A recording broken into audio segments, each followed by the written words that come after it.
অস্ট্রেলিয়ায় ১৬ বছরের কম বয়সী শিশুদের সোশ্যাল মিডিয়া ব্যবহারে নিষেধাজ্ঞা আরোপকারী নতুন আইনটি দেশের সর্বোচ্চ আদালতে চ্যালেঞ্জ করেছে দুই কিশোর কিশোরী।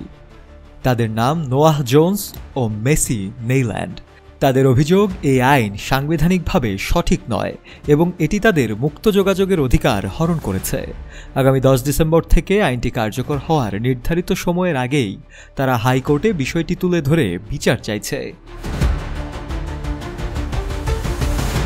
একমাত্র স্মার্ট সিটি বসুন্ধরা, আধুনিকতায় এক ধাপ এগিয়ে। নতুন আইনে মেটা, টিকটক, ইউটিউব সহ সব ধরনের সোশ্যাল প্ল্যাটফর্মকে বাধ্যতামূলকভাবে নিশ্চিত করতে হবে যে ১৬ বছরের নিচে কেউ কোনো অ্যাকাউন্ট খুলতে বা মালিকানায় রাখতে পারবে না। সরকার বলছে এটি শিশুদের ক্ষতিকর কন্টেন্ট ও অনিয়ন্ত্রিত অ্যালগোরিদমের প্রভাব থেকে সুরক্ষার প্রয়োজনীয় পদক্ষেপ। কিন্তু কিশোরদের মতে আইনটি শিশুদের অধিকারকে উপেক্ষা করছে। মেসি নেইল্যান্ড বলেন, আমাদের চুপ করানো উচিত নয়। এটা ঠিক ওয়ারওয়েল 1984 বইয়ের মতো ভীতিকর পরিস্থিতি তৈরি করছে।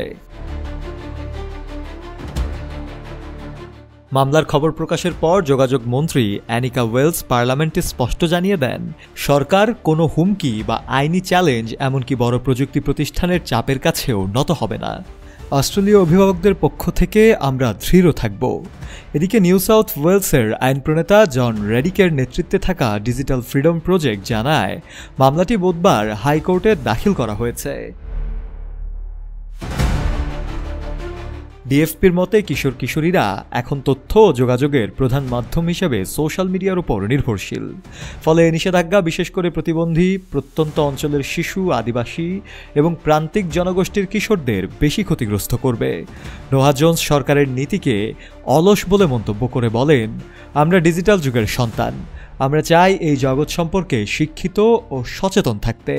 সরকারের উচিত নিরাপত্তা নিশ্চিত করা, আমাদের চুপ করিয়ে দেয়া নয়। অস্ট্রেলীয় সংবাদ মাধ্যমের তথ্য অনুযায়ী ইউটিউবের মালিক গুগল নিজেও এই আইনের বিরুদ্ধে সাংবিধানিক চ্যালেঞ্জ জানানোর বিষয়টি বিবেচনা করছে।